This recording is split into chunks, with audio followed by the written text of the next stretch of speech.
Brian, welcome to the show. We thank God that you can view the show. We're excited to present to you D.A.P Ministries, and I'm your host, the Reverend Willie Williams Jr. We're also excited about what God has done and what He is doing. We'll always tell our viewers to go down to the Lower Ninth Ward. I've been going there on a regular basis, seeing friends and relatives, of course, but also seeing the restoration process. And there's still a lot of blighted lots in the area, a lot of blighted homes that have not come back. And so we thank God that God is sending individuals like Team Effort. They have committed to come back ever since Katrina and helping rebuild not only our citizens' homes, but some of our houses of worship. So they're going to be down here as well and doing the work that God has sent them to do. Again, we want you to encourage friends, family, and even strangers to go down to the Lower Ninth Ward and see what they can do and how they can pray for that community, to see that community get back online. Again, we're thankful for our co-host, the Reverend Darrell Smith, also known as D.K. Smith, 9:40 a.m. on your dial. And he has a saying that goes like this. Well, from 3 p.m. to 7 p.m., I'll take you home in style with a smile. And, of course, we know that we're online. But speaking of online, I'd like to invite everyone to check us out on YouTube. Just use the search engine, D.A.P, D.A.P Ministries TV show, and they'll find this and other shows online. Now, I want to say something right fast, not being biased for you talking about the Lower Ninth Ward, but even Uptown, I represent as a co-chairperson of the Marlin Focus Group. We want to invite people up there as well. In fact, I want to thank the volunteers that came down there recently. They came down and they cleaned up a big portion of the Daniel Street around the post office on Louisiana, and Daniel and Fusher, Daniel and Delachase, and my secretary of the Marlin Focus Group, I called her husband, Robert, to say, well, go out and introduce yourself, take pictures, whatever like that, to let people know that, the Marlin Focus Group was thinking about them. And so not only did he go out and thank the Tulane volunteers that came down and everything, he went and helped. And he helped, clean up, whatever like that. And see, that's the attitude we should have when the volunteers come. We're thankful for the volunteers. In fact, just on Thursday, I was with the Porrett Neighborhood Center, and they had 1,500 volunteers that's in town that's coming out to do some picking up, cleaning, even rebuilding the porch that's in my neighborhood. Porch is falling down, but they're going to do that. So they had a block party on Thursday night, and it was well attended. Food was catered, so I was there. DK. Yeah. But the main thing is that there are volunteers coming. Now, I wanted to say this again, because when NOLA Trash Mob, which is they have a Facebook page, they'll come out and they will clean up an area for an hour. They'll provide bags, gloves, whatever you need, and then after an hour, they're gone. So you have to provide them with a place to clean up and everything.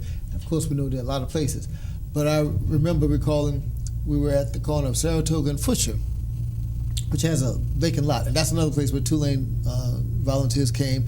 The grass was so high, but now it's down. And so we'll talk about that in a minute. But we were cleaning off, and at least we got to the sidewalk. This was about 4 or 5 months ago.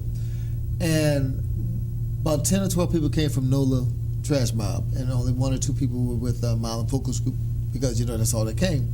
But what happened was, one of the volunteers from NOLA Trash Mob said, why don't you ask the neighbors to come help and everything? And I said, okay. And you did? I did. And the reply was this. After I asked the neighbors, I said, you see, we're cleaning up the area. Why don't you come help us? You know what they said? No. They said, no, you're doing a good job. and I was telling a friend of mine that's the attitude that some of us have, and I say some of us, I mean some. Well, I like the emphasis what you said. When volunteers come, right, and they come the help, whatever help, then that individual that is indigenous to that community also should work hand in hand and doing a better job. Right. Now they did say, well, if you can't help, why don't you bring some garbage cans, like that. But, and I say this not to sound disparaging to anyone, but I call it the throw me something attitude, that some of us have. Well, let me defend. You know, always have their hand out. But let me defend some of those people in that respect. If they're senior citizens and they health reasons, they may prevent them from doing a lot of strenuous work. So you got to excuse those individuals. Yeah. But if you're talking about people as young as you or younger. You're absolutely right. You should go out there and get some sweat equity that you can be not only productive in your neighborhood, and that's why I emphasize the importance of going to the lower ninth ward is because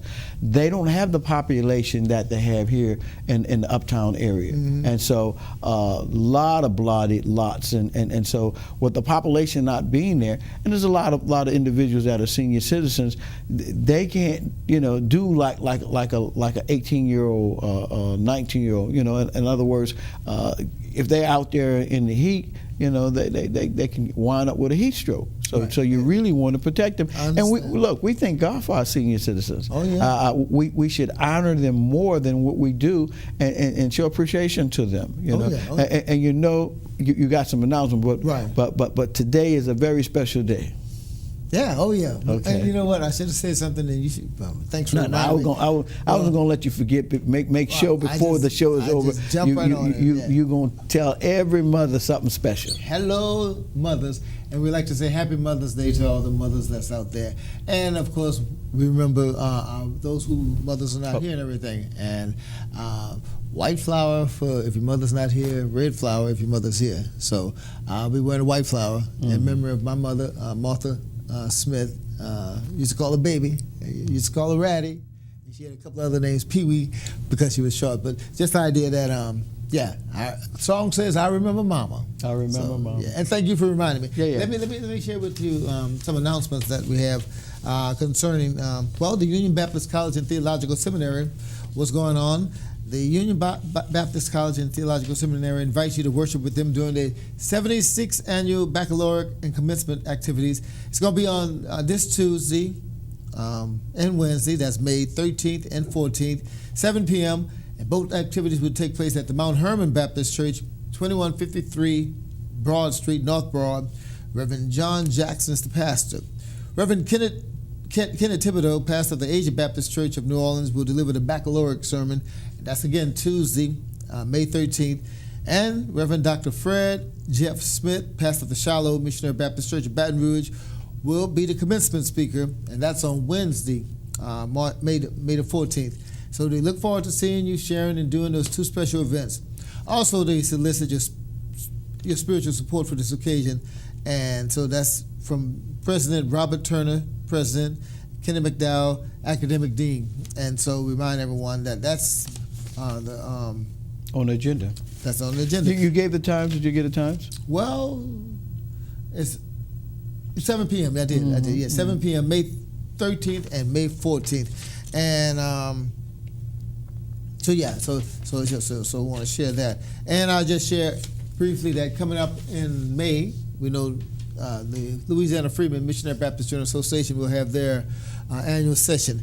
And on that third Sunday before May, which I believe is the 18th, I'm not sure, I'm going to look on the calendar. That third Sunday before May, third Sunday of May is the musical. And so that'll be at the St. John Institutional Missionary Baptist Church. So I think they're having rehearsals on Fridays. I'll get more information once I know it for sure. But so that's coming up. And of course, it starts that Monday. And then the fourth Sunday is a culmination on the anniversary annual day. And so look forward to that. And of course, I think Pastor Williams always emphasized that if you need to have any announcements read or anything, you could call that phone number and get in contact with us for those things. Again, Happy Mother's Day. Can't forget about it. You did good. Yeah. I want to thank the pastor of Pleasant Valley Missionary Baptist Church, Pastor Reginald Vonado, on a great job of celebrating our 77-year anniversary over at True Luck. Came on out, him and his church, and he preached, the choir sung, and we had a tremendous time in the Lord, and it just was a blessing. So again, we want to thank Pastor Vonado for a job well done. I'm going to say something in that regard. In regards to Pastor Vonado and other quote-unquote pastors, I can't name them all, but when it comes to certain things, certain people do what they have to do. And I know Pastor Vonado has been faithful in the things that the Lord had blessed him with and everything. He was at Plymouth Rock one time. You know, his choir came and everything like that. So that's good when you could have a choir to come. Because, you know, again, dealing with Katrina past, whatever like that, we have some churches who the membership is down, you know. Yeah, they're not 100% back. Not 100% back. So, and as the situation goes, they have some churches that they don't have no church building, so they have to worship at other places. They have some churches who don't have no pastors, you know. They have the church building, they don't have the pastor, they don't have a building, and so it goes like that. And it goes all the way back to Katrina, because even though this is going to be the ninth year coming up and everything in August, the thought or the idea that, you know, we thought we'd be back by this time. Well, really, the forecast is forecast at least 10 years. Okay. 10 years of really getting back to where we used to be before Katrina. So it's probably a little bit on pace. The population is picking up. Mm-hmm. And as you say, it's a little bit harder with our church relationships, because some people have just gotten to the situation where if they're relocated, they're more comfortable where they're at. That probably like to come home, because I think we talked about Brother James Brown. Remember in the past when he was staying in Baton Rouge, yeah. And he was blessed that he came back home, mm-hmm. and everything like that before he passed, of course. Right. And but it was exciting. One thing he was committed to keep coming back to his church until he came back home, till he can come back fully. You know. Now, you know, in that regard, I could say, while I was his pastor and everything, that he had two pastors, you know, and it was true, because he was in Baton Rouge, right, and then he was at Pilgrim Progress and everything as our pastor. But the point of it is that he could truly say that because of the fact that he had two locations like that, Baton Rouge and here. And then I won't say it amuses me, but it amazes me how someone could have two pastors within the same city, though, you know. Yeah. And then, you know, people have. They do have, I guess you could say, two pastors. Someone might have an early service, and then the other one might have 11 o'clock service. But the main thing is you got to be committed. Like Brother James Brown was, he was committed. Very committed. Mm-hmm. And so that's what I said. Tip my hat off to him. Mm-hmm. Getting back to the volunteers, though, I haven't left that thought. So when team effort comes, I think they're supposed to come in July sometime. Whatever like that. June. June, yes. June. Oh yeah, June. That's right.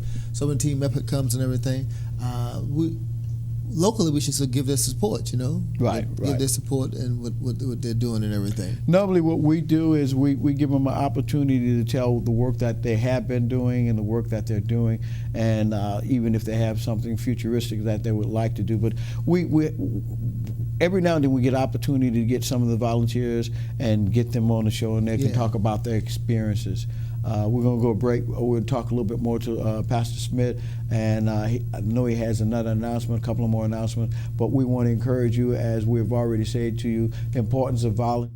And also, remember your mother, whether she's alive or she's deceased. Remember her in your prayers. Remember her, that what legacy she left, or what legacy she's leaving now. Stay tuned. We'll be right back.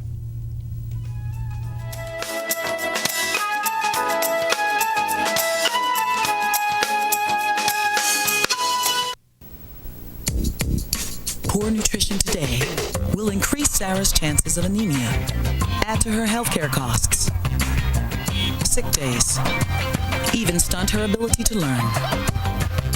And the thing is, Sarah's not even born yet. Get proper nutrition before it's too late. Call or visit WIC. WIC provides nutrition information, healthcare referrals, even food. Your child has you, and you have WIC.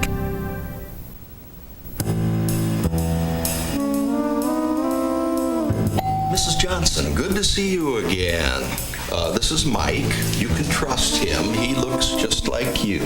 Plus, 2 against 1 is more intimidating when we force someone to sign a loan. And I'll be sucking up to you in order to keep up the illusion.